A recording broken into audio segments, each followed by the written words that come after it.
current affairs, facts and opinion, their future in our hands. Markets, globalist technocrats versus the people. A line in the sand. The McIntyre Report. And welcome back, folks, to McIntyre Report. Jamie McIntyre reporting live here for Australian National Review Independent Media. We're in our host broadcast studio out of Indonesia. What's happening in the world, of course, Iran-Israel issue blocking the Strait of Hormuz. Oil prices still record highs or close to it, around that $100 a barrel.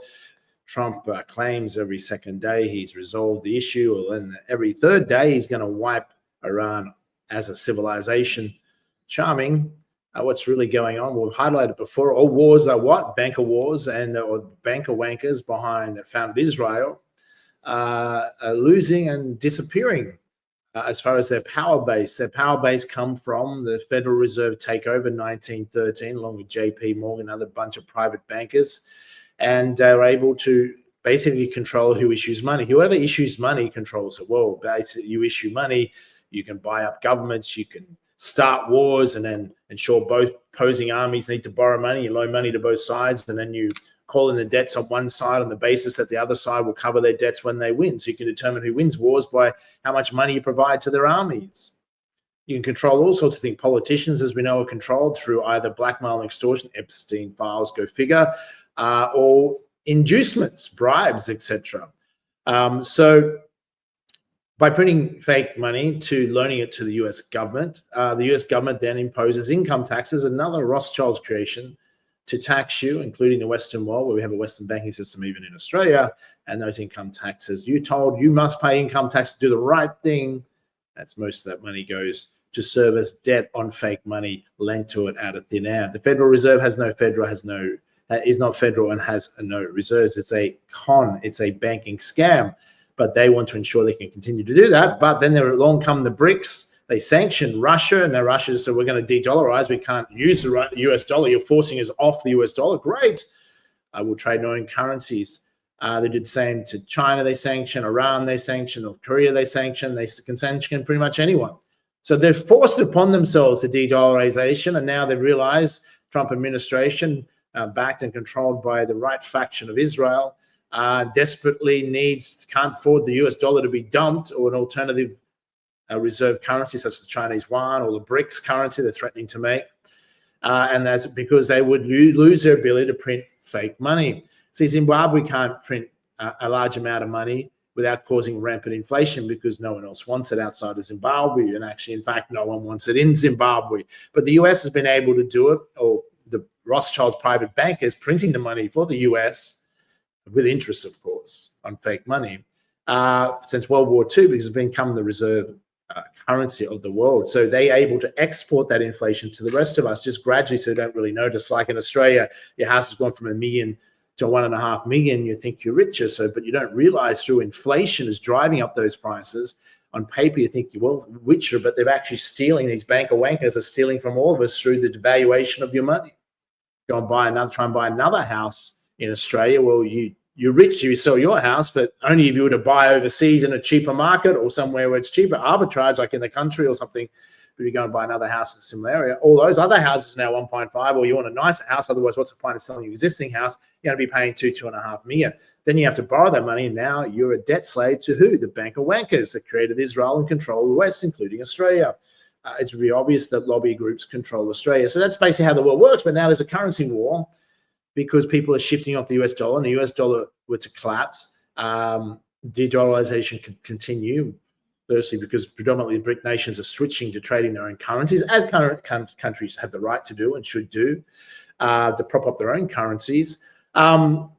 Then what would happen is that they can't print more money and can't keep on buying up the world and controlling the world. They would lose their power base. Israel's not about to give up that power base, so they're using their proxy army, that's the United States of America, to blockade everywhere, so oil can't get through. They're blowing up refineries around the world, even a refinery in Geelong. One of the last 2 refineries, down from 9 refineries to 2, and one of them gets blown up somehow, catches on fire. But this is a pattern that happens around the world. Is this just a coincidence? Because if you look here, I will find it for you. Yeah, here's a list of oil refineries that have mysteriously caught fire, being blown up in the last 45 days. That's a small to read them there, but there's a whole host of them. This is happening around the world. So it's called piracy.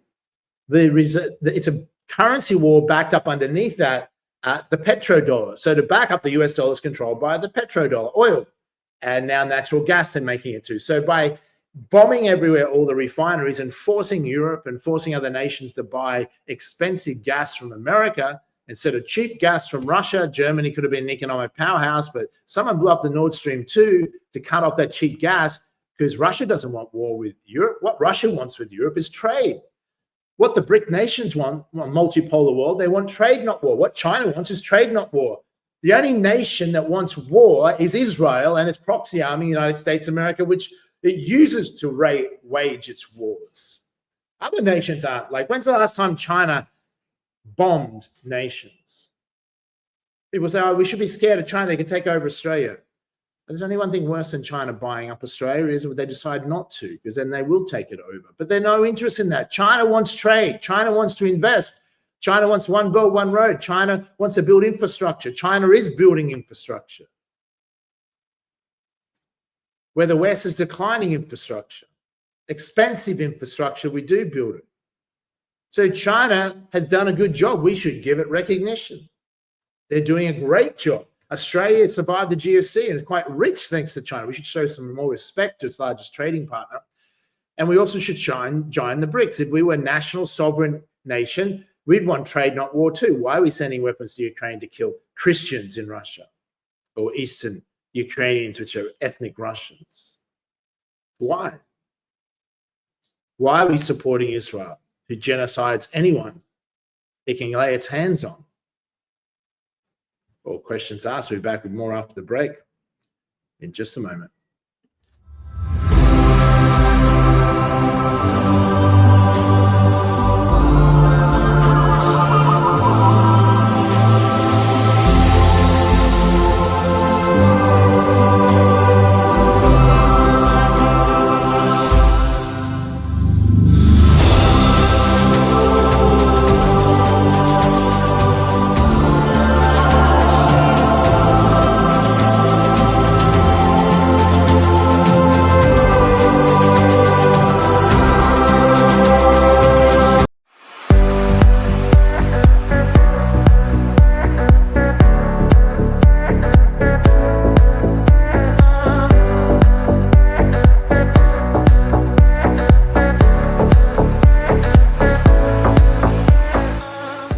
The McIntyre Report. And welcome back, folks. Here, the McIntyre Report, independent media, Australian National View. Follow our 24-hour news headlines at anr.news, or you can follow myself, Jamie McIntyre 21, and there you can see on X across the screen. The United Kingdom has raised its national terror threat from substantial to severe, which means a terrorist attack is highly likely. What does that translate to? Well, there's some Jewish people attacked with knives recently in the United Kingdom. We haven't done an investigation into that yet, but I bet you'll find there's a fair probable chance the prime suspect is Israel. What do you mean? Why would Israel kill Jewish people? Well, why do they kill Jewish people on a Bondi Beach massacre? Why do they kill people, innocent people around the world? Who created terrorism if it's not the fake state of Israel? Who funded Al-Qaeda, Hamas, ISIS, if it's not the state of Israel? So, of course, England hasn't been towing the line and Israel's not happy. So Israel will go and kill some poor Jewish people and then blame it on the government or blame it on other people. And this is, you must stand up and we must stop this hate speech against the Jewish people. Yet it's the Jewish people getting killed often by the fake Jews in the Rothschilds and their death cult that originates in a fake state called Israel. So you have to know what really is going on in the world.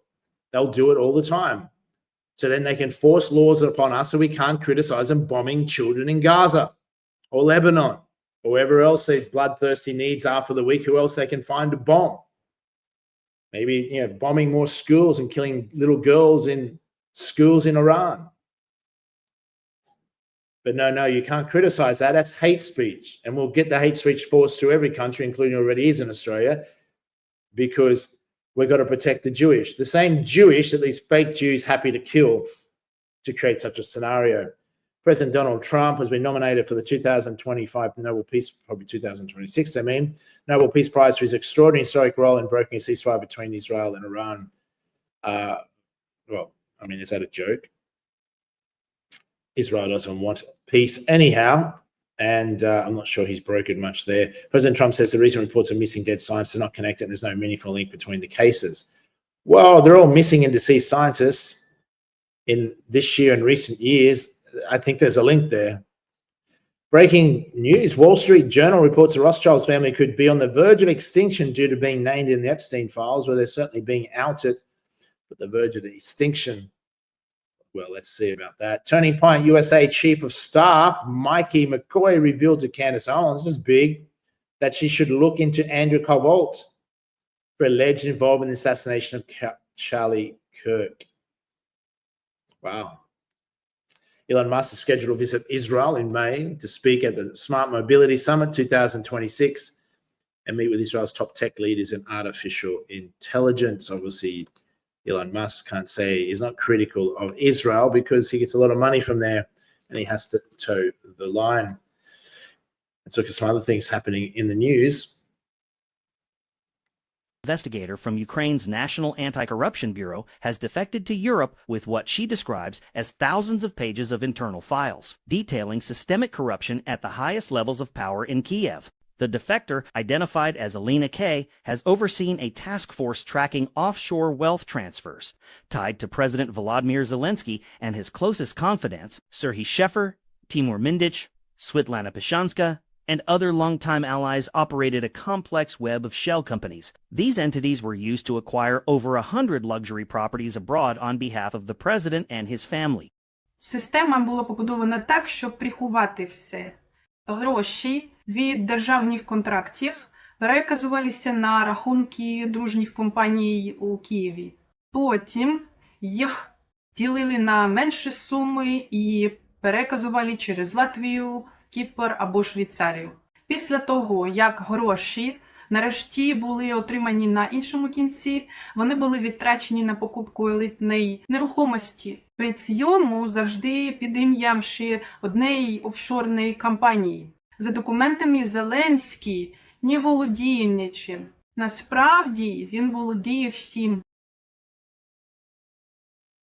Yeah, very interesting. Not that anyone's surprised about Zelensky ripping off and just money laundering. A lot of these wars are one way to money launder and steal. People steal, obviously, children, creates orphans, so good for the pedophile trade. Let's have a look at also what's going on in that country. The Australian government is funding. What about the 6 million? The story is after. Let's look at this. This is the story we're after.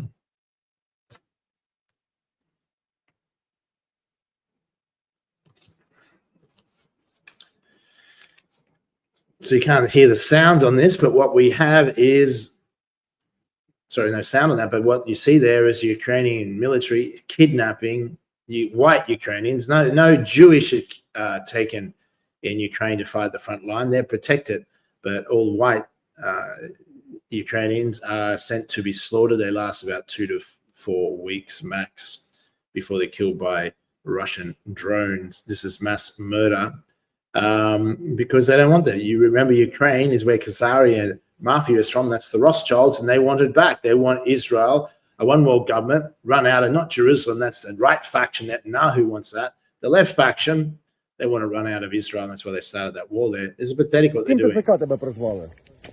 Яким тебе ТЦК взяли? Івано-Франківськ? З Івано-Франківська? Хто тебе забрав сюди? Єбать, піхота, еліта нахуй.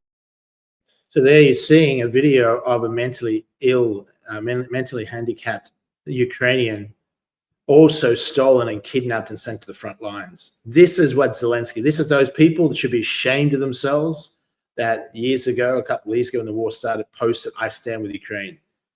You stood with Ukraine because you're highly manipulated. Obviously, independent news readers wouldn't be, but the mainstream media manipulated and lied to by the globalist left faction, Zionists, to stand with Ukraine. That's what you're standing with, the kidnapping of innocent men sent to die in a war that Russia never wanted. This so-called unprovoked war, which we know was incredibly provoked. Hi, don't worry, I'm not here to buy your properties.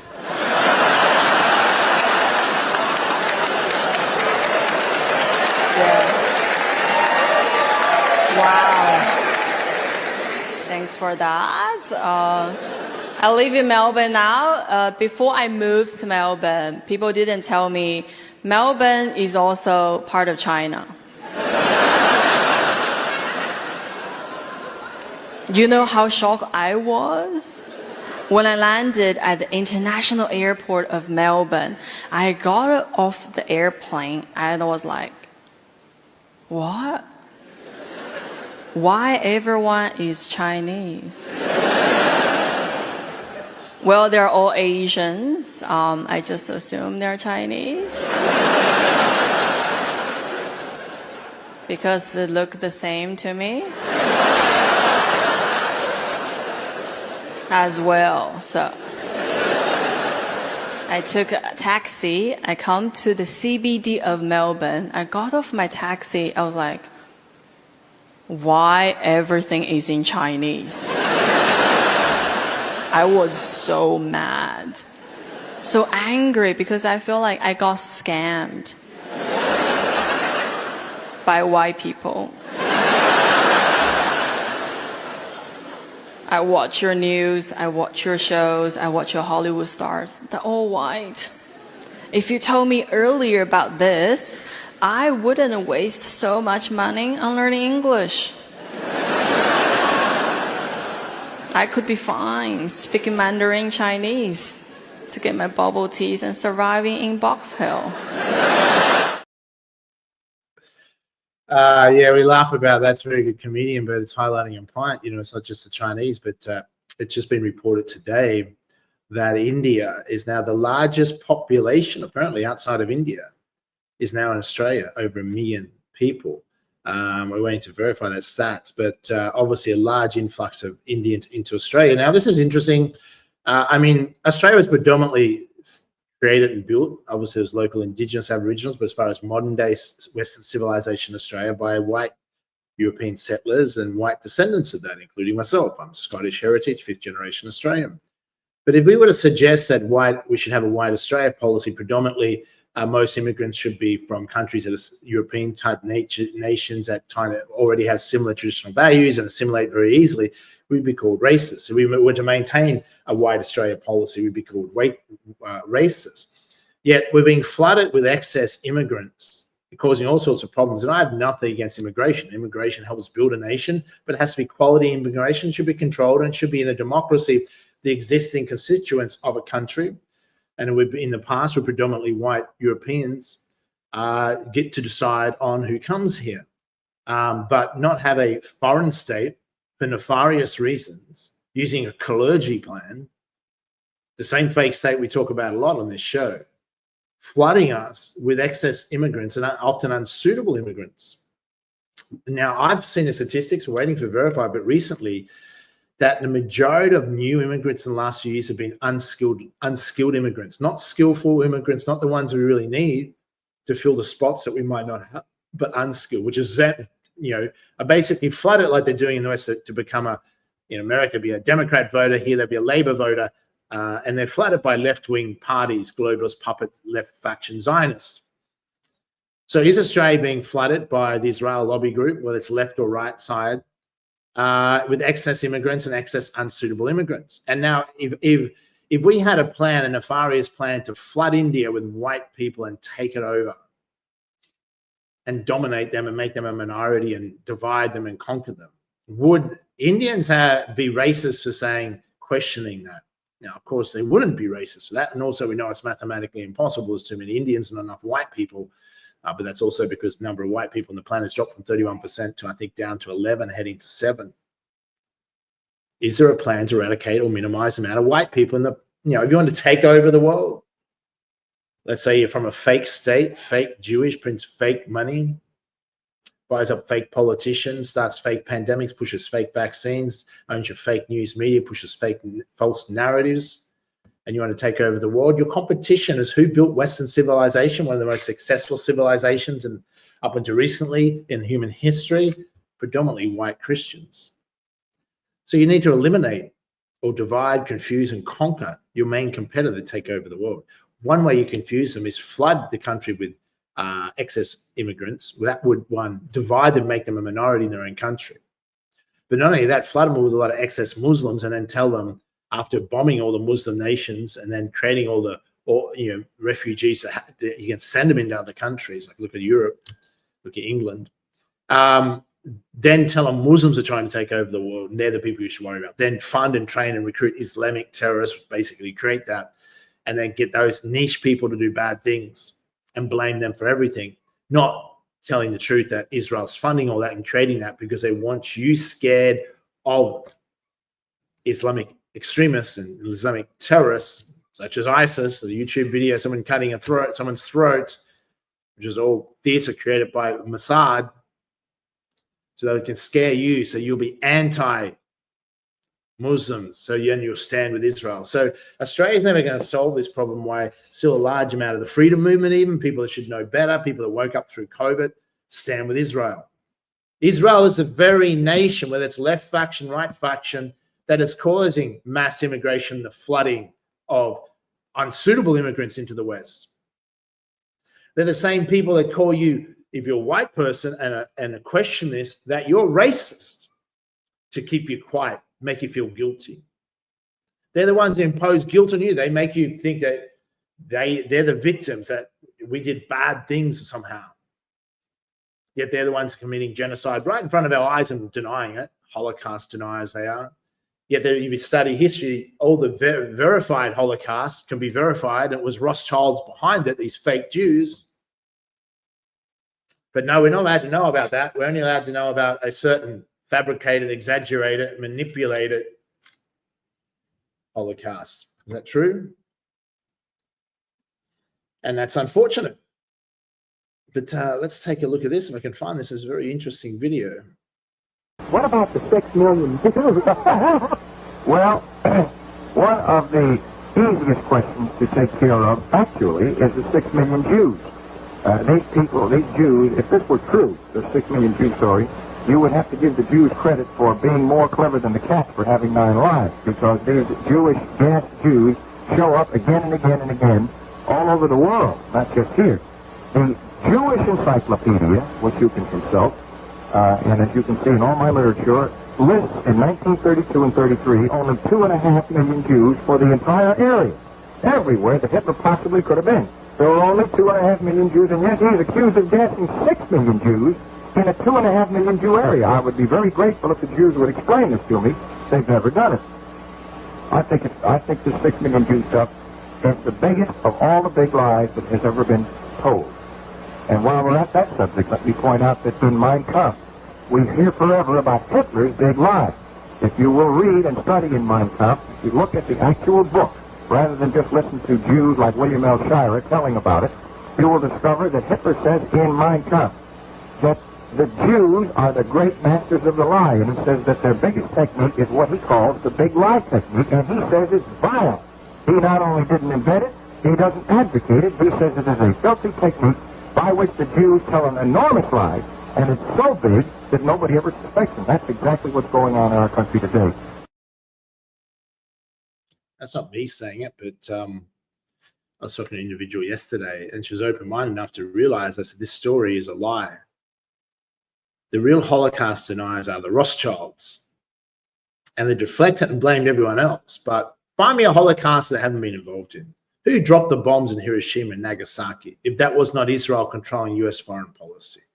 Who slaughtered and was behind 3 million Indonesians being slaughtered to remove the Sukarno regime and impose Suharto regime in Indonesia? And who did it all through Asia, Vietnam, etc.? This is not the Rothschilds. Takeover of the West controlling US foreign policy. And what was that US foreign policy? Was genocide on a mass scale. The horrors of this. Look at what they did in the Bolshevik Revolution to impose communism and create the USSR and just try and destroy Russia, bring Russia to its knees. Killed 30, 60 million Christians. Now, they're real Holocausts, but we're only told about 6 million bullshit figure That doesn't mean that people didn't die in concentration camps in World War II, but many people starved to death in concentration camps or caught diseases. Actually, you've seen the Red Cross figures.